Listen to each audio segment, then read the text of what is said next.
जब हुजूर सल्लल्लाहु अलैहि वसल्लम की विलादत हुई। ए अब्दुल मुत्तलब, आपके घर पोता पैदा हुआ है। क्या अब्दुल्ला का बेटा? आज मेरे घर खुशियों का चिराग रोशन हुआ है। ये दिन मेरे लिए बड़ी खुशी लेकर आया है।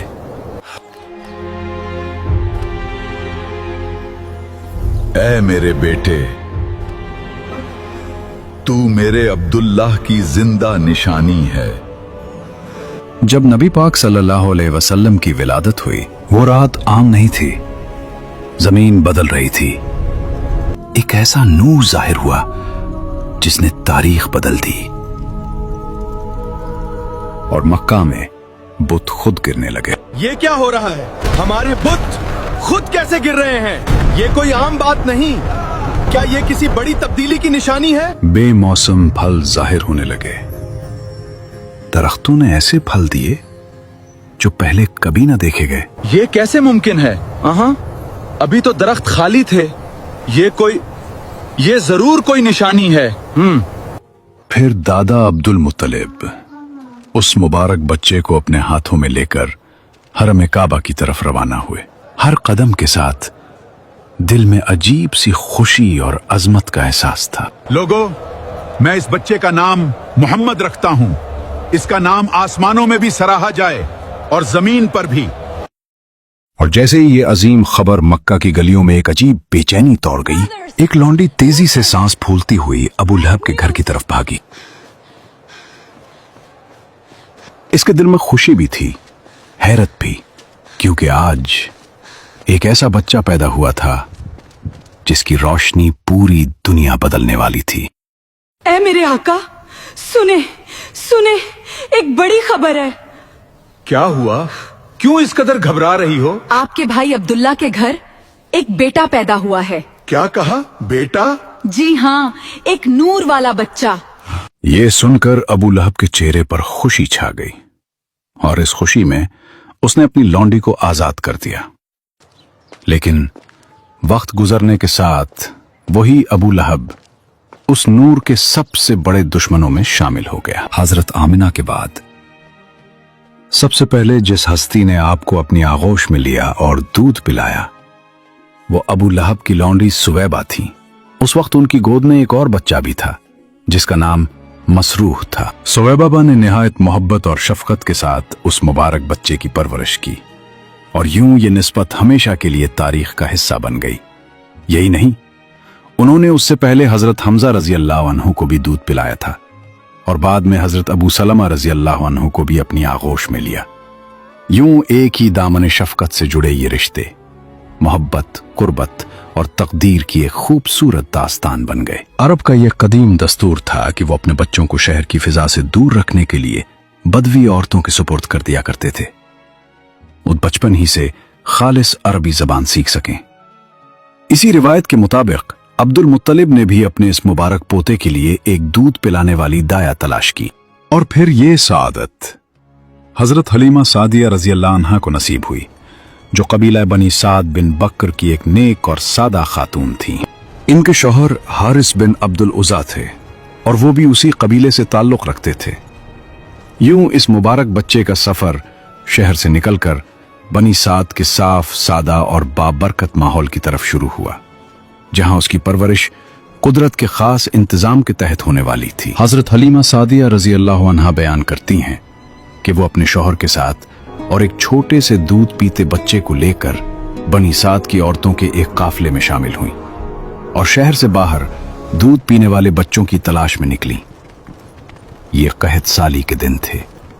जमीन सूखी पड़ी थी और घरों में फाके थे, औंटनी भी थी।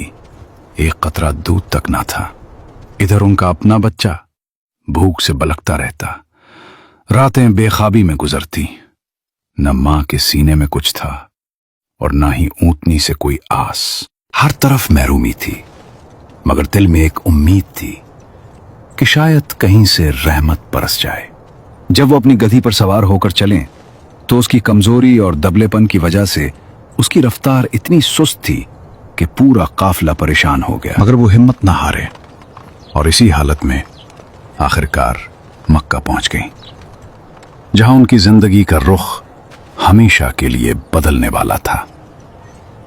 फिर हम में से कोई औरत ऐसी नहीं थी जिस पर रसूलुल्लाह सल्लल्लाहु अलैहि वसल्लम को पेश ना किया गया, मगर जैसे ही बताया जाता कि ये बच्चा यतीम है तो वो खामोशी से इनकार कर देती, क्योंकि उनके दिल में एक उम्मीद होती थी कि बच्चे के वालिद से कुछ सिला मिलेगा, कुछ अतिया, कुछ मदद।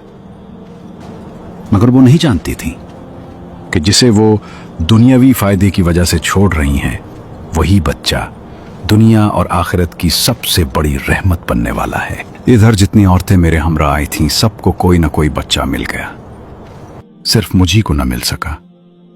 जब वापसी की बारी आई तो मैंने अपने शौहर से कहा, खुदा की कसम, मुझे अच्छा नहीं लगता कि मेरी सारी सहेलियां तो बच्चे ले लेकर जाएं और तन्हा मैं कोई बच्चा लिए बगैर वापस जाऊं। मैं जाकर उसी यतीम बच्चे को लिए लेती हूं। शौहर ने कहा, कोई हर्ज नहीं, मुमकिन है अल्लाह इसमें हमारे लिए बरकत दे। इसके बाद मैंने जाकर बच्चा ले लिया, और महज उस बिना पर ले लिया कि कोई और बच्चा ना मिल सका। हजरत हलीमा सादिया रजी अल्लाह अन्हा बयान करती हैं कि जब वो उस मुबारक बच्चे को लेकर अपने डेरे पर वापस आए और उसे अपनी आगोश में लिया तो एक अजीब मंजर जाहिर हुआ कि अचानक उनके दोनों सीने दूध से भर गए और बच्चे ने जी भर कर पिया। यही नहीं, उनके अपने बच्चे ने भी सैर होकर दूध पिया और फिर दोनों सुकून से सो गए। हालांकि इससे पहले भूख की वजह से रात भर रोना और बेचैनी हमारा मुकद्दर था। इधर उनके शौहर ऊंटनी के पास गए तो देखा कि वो भी दूध से लबरेज है। उन्होंने खूब दूध दुहा और इस रात वो दोनों मियां बीवी भी आसूदगी के साथ पी कर सो गए। एक ऐसी रात जो मुद्दतों बाद सुकून लेकर आई थी। सुबह हुई तो उनके शौहर ने हैरत से कहा, हलीमा, खुदा की कसम, तुमने एक बहुत बाबरकत रूह हासिल की है। हजरत हलीमा रजी अल्लाह अन्हा ने मुस्कुराकर जवाब दिया, मुझे भी यही उम्मीद है। हजरत हलीमा सादिया रजी अल्लाह अन्हा बयान करती हैं कि उसके बाद हमारा काफिला वापस रवाना हुआ। मैं अपनी उसी कमजोर और खस्ता हाल गधी पर सवार हुई और उस मुबारक बच्चे को भी अपने साथ ले लिया। मगर अब मंजर बदल चुका था। वही गधी जो पहले सुस्त और कमजोर थी, अचानक ऐसी तेज हो गई कि पूरे काफिले को पीछे छोड़ती हुई आगे निकल गई। कोई जानवर उसका साथ न दे सका। ये देखकर मेरी सहेलियां हैरान रह गईं और पुकार उठी, ए अबू जुवैब की बेटी, ये क्या हो रहा है? जरा हमारा भी ख्याल करो। क्या ये वही गधी है जिस पर तुम सवार होकर आई थी? मैंने जवाब दिया, हां, खुदा की कसम, ये वही गधी है। वो हैरत से एक दूसरे को देखने लगी और कहने लगी, फिर तो इसमें यकीनन कोई खास राज है। और वाकई ये कोई आम बात न थी, बल्कि इस बाबरकत बच्चे की आमद का असर था जो अब हर कदम के साथ बरकतों की नई दास्तान लिख रहा था।